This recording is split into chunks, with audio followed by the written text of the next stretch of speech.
எதிர்நீச்சல் சீரியல்ல நம்ம ராவணனோட ஆட்டம் இதுக்கப்புறம் தான் வந்து சூடு பிடிக்க போகுது அப்படின்னு சொல்லலாங்க.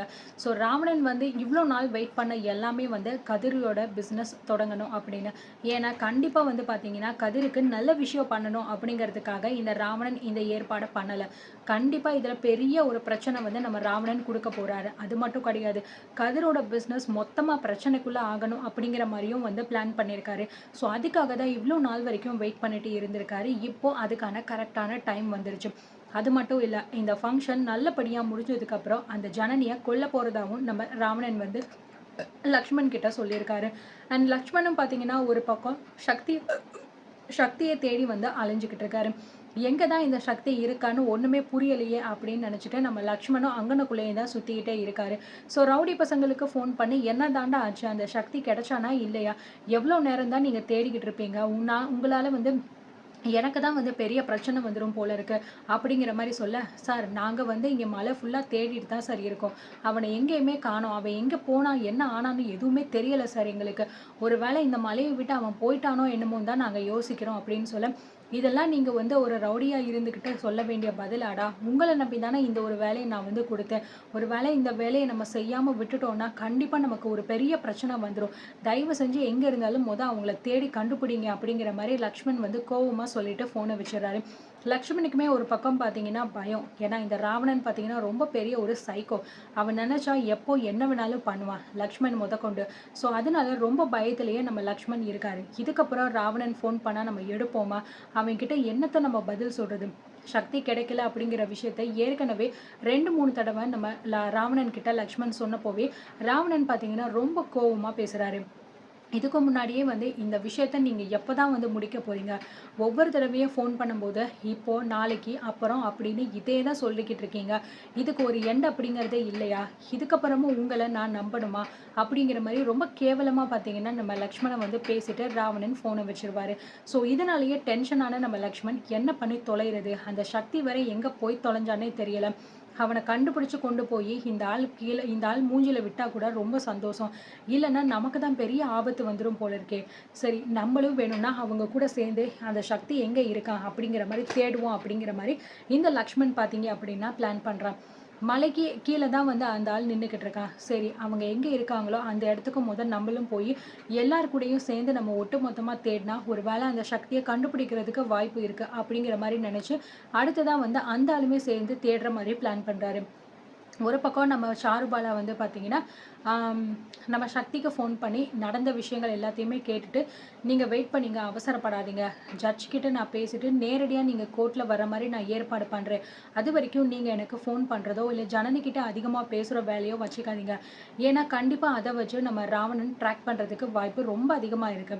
ஏன்னா ஜனனிக்கு அடிக்கடி ஃபோன் வந்துச்சுன்னா, ஜனனியோட ஃபோன ட்ராக் பண்ணுங்க, இல்ல சக்தியோட ஃபோன ட்ராக் பண்ணுங்க" அப்படின்னு சொல்ல, ஸோ மலை மேல தான் நம்ம சக்தியோட டவர் காட்டுது அப்படின்னா, கண்டிப்பா பிடிபடுறதுக்கு வாய்ப்பும் ரொம்ப அதிகமா இருக்கு.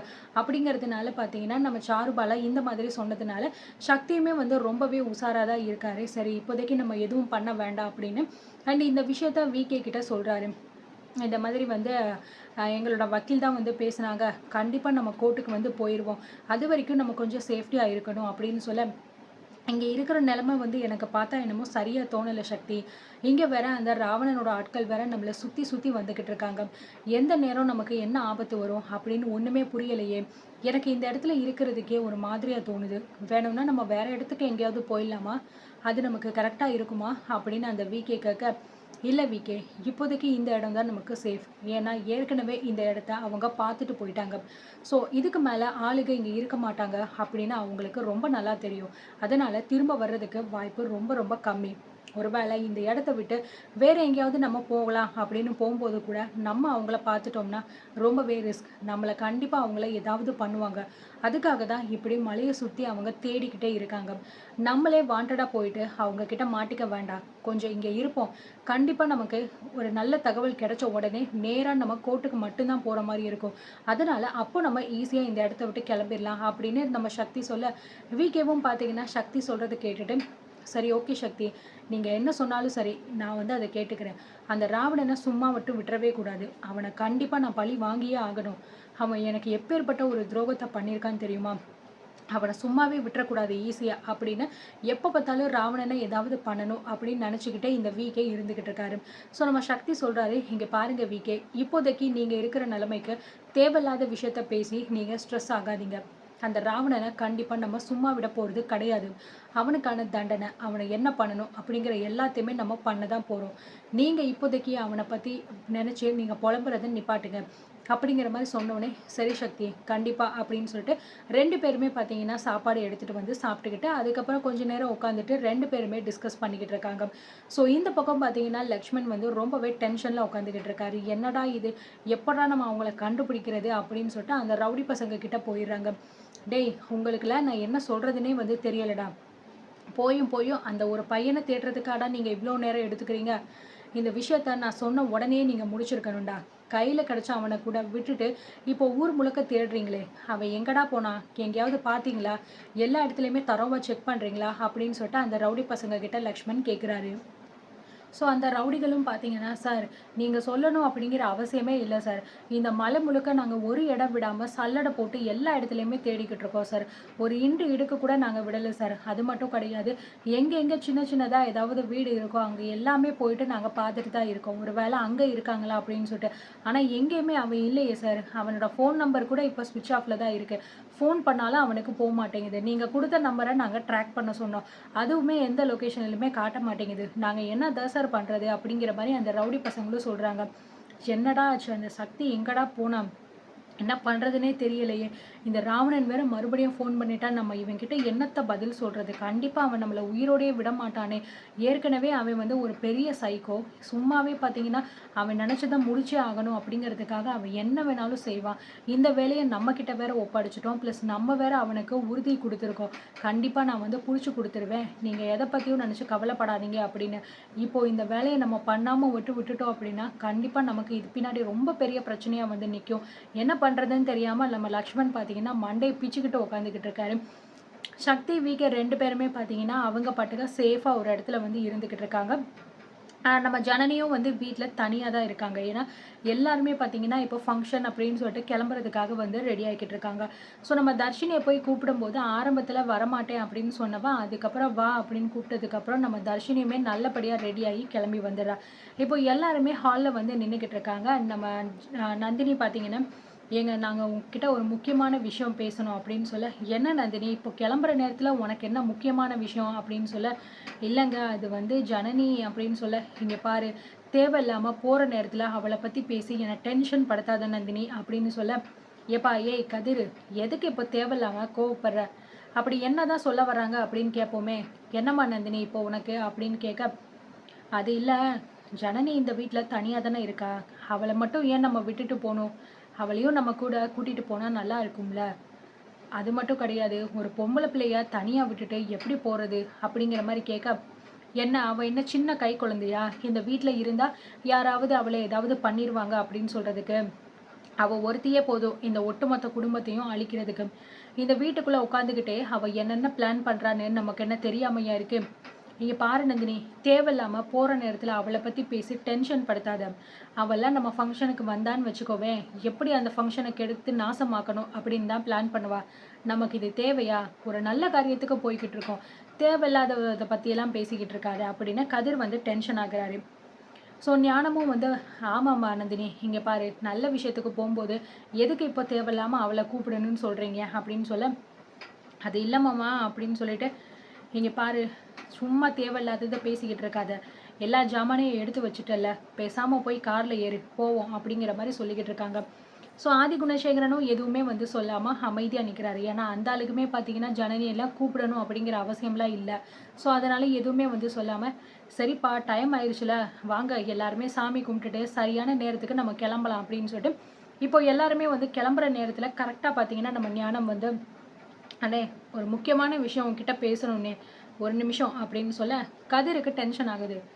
என்ன இப்போ உனக்கு கிளம்புற நேரத்துல ஏதாவது ஒண்ணு பேசணும் அப்படின்னு ஆளுக்கு ஆளுக்கு நிப்பாட்டிக்கிட்டு இருக்கீங்க.